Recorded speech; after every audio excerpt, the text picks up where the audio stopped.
जय हिंद, वंदे मातरम। दोस्तों, मेरा नाम है अक्षय धवन और हमारे इस चैनल पर आप सभी का स्वागत है।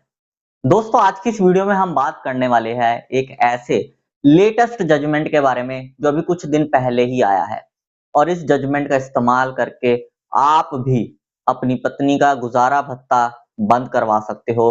और कुछ ऐसे स्टेप्स भी मैं आप लोगों को बताऊंगा आज की इस वीडियो में, जिनका इस्तेमाल करके आप अपनी पत्नी को, जिसने कोर्ट में झूठ बोलकर आपसे मेंटेनेंस लेने की कोशिश की हो, उसे जेल तक भिजवा सकते हो।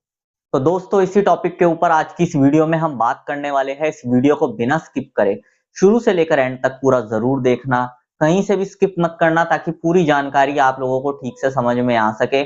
और वीडियो शुरू करने से पहले मैं आप सबसे कहना चाहता हूं कि अगर आप मेरे इस चैनल पर पहली बार आए हैं या आपने मेरा ये चैनल अभी तक सब्सक्राइब नहीं किया है, तो चैनल सब्सक्राइब करके नोटिफिकेशन बेल आइकन पर जरूर क्लिक कर देना, जिससे आने वाली सभी वीडियोस का नोटिफिकेशन सबसे पहले आपके पास पहुंचे और आप कोई भी वीडियो मिस ना कर पाओ।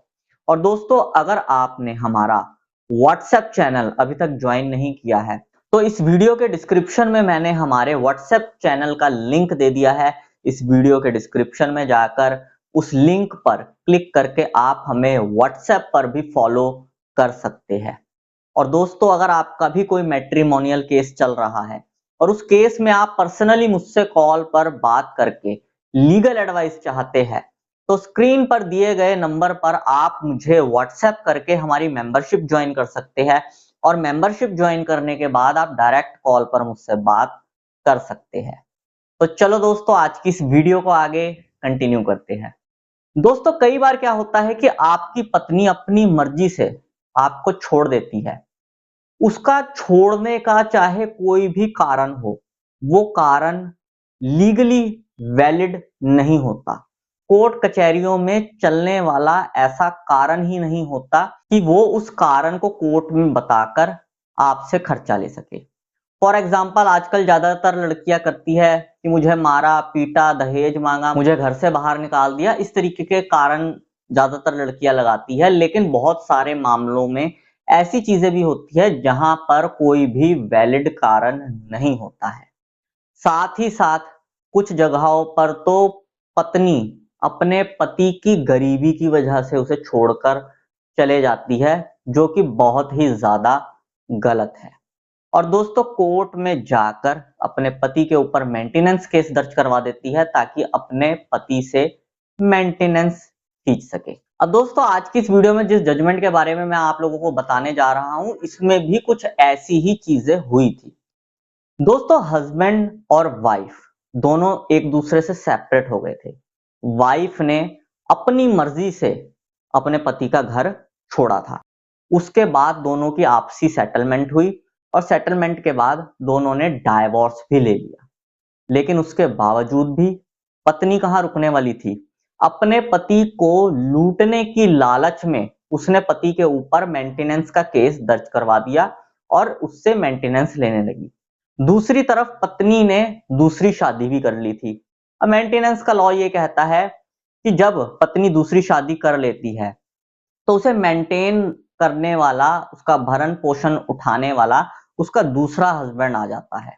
तो उसके बाद जो वाइफ की रिस्पॉन्सिबिलिटी होती है वो उसके दूसरे हस्बैंड की होती है। फर्स्ट हस्बैंड से वो कुछ भी लेने की हकदार नहीं होती। वहीं मेंटेनेंस का लॉ ये भी कहता है कि जो पत्नी अपनी मर्जी से बिना किसी उचित कारण के अपने पति के घर को छोड़ देती है, वो पत्नी भी अपने पति से मेंटेनेंस लेने की हकदार नहीं होती। और इस केस में दोनों ही चीजें थी। अब पत्नी ने अपने मेंटेनेंस के केस में कोई भी ऐसा उचित कारण नहीं लिखा था जिस उचित कारण की वजह से उसने पति के घर को छोड़ा हो। लेकिन उसके बावजूद भी तलाक भी ले लिया, सेटलमेंट भी कर ली, दूसरी शादी भी कर ली, लेकिन पहले पति के ऊपर मेंटेनेंस का केस चलाए रखा और उससे मेंटेनेंस खींचने की कोशिश करी। अब ये मामला अपील में पहुंचा Allahabad high court. Allahabad high court में इस केस की सुनवाई हुई। पति ने कोर्ट में यह साबित कर दिया कि सेटलमेंट हमारा हुआ था और हमारा डाइवोर्स भी हो गया था, म्यूचुअल डाइवोर्स हुआ था। पति ने यह भी साबित कर दिया कि पत्नी ने दूसरी शादी कर ली है, उसके बाद भी मुझसे मेंटेनेंस मांग रही है। और साथ में जब क्रॉस एग्जामिनेशन की स्टेज आई थी, क्रॉस एग्जामिनेशन के टाइम पर पत्नी ने भी अपने मुंह से ये चीज कबूल ली कि उसने अपनी मर्जी से खुशी-खुशी पहले पति का घर छोड़ा था। उसका कारण सिर्फ यही था कि वो लड़की एक अमीर परिवार से थी, लेकिन उसका जो पहला पति था, वो एक गरीब परिवार से था। इस वजह से उसने उसका घर छोड़ा था। तो यही सब चीजें देखते हुए कोर्ट ने कहा कि क्योंकि पत्नी ने दूसरी शादी भी कर ली है और उसने जो पहले पति का घर छोड़ा था, सिर्फ इसलिए छोड़ा था कि वो एक गरीब परिवार से था और अपनी खुशी से पत्नी ने उसका घर छोड़ा है, तो वो मेंटेनेंस लेने की हकदार नहीं है और पत्नी का मेंटेनेंस खत्म कर दिया। देखो दोस्तों, यहाँ पे कितनी सारी ऐसी चीजें थी जो पत्नी ने कोर्ट से छुपाई, कोर्ट से झूठ बोला। और आप लोग जानते ही है कि मेंटेनेंस के केस में झूठ बोलने पर परजरी का केस बनता है। तो अगर आपके केस में भी कुछ ऐसी ही चीजें होती है, तो आप भी अपने केस को डिनाई करवा सकते हो और साथ ही साथ अगर आप पत्नी का झूठ कोर्ट में साबित कर दो, तो साबित करने के बाद उसके ऊपर परजरी का केस भी दर्ज करवा सकते हो। अगर आप जानना चाहते हैं कि परजरी का केस किस तरीके से दर्ज होता है, तो मैंने हमारे इसी चैनल के ऊपर उन टॉपिक्स पर अलग से वीडियो बनाई हुई है। आप मेरे इसी चैनल पर विजिट करके उन वीडियोस को देख सकते हो और आराम से अपने कोर्ट के प्रोसेस को आगे चला सकते हो। बाकी दोस्तों, अगर आप लोगों को इस जजमेंट की कॉपी चाहिए, तो इस वीडियो की स्टार्टिंग में मैंने जो व्हाट्सएप नंबर दिया था, उस नंबर पर आप मुझे व्हाट्सएप करके इस जजमेंट का शुल्क देकर इस जजमेंट की पीडीएफ कॉपी मुझसे ले सकते हैं। बस यही जानकारी दोस्तों आज की इस वीडियो में मैं आप लोगों को देना चाहता था। उम्मीद करूंगा आपको ये जानकारी पसंद आई होगी। अगर आपको ये जानकारी पसंद आई हो तो इस वीडियो को लाइक जरूर कर देना। इस वीडियो को बाकी लोगों के साथ भी शेयर कर देना ताकि बाकी लोगों तक भी ये जानकारी पहुंच सके। और अगर आप लोगों का मेरे लिए कोई सजेशन हो तो कमेंट बॉक्स में जरूर लिखना। मैं मिलता हूं आपसे अगली वीडियो में। Thank you very much.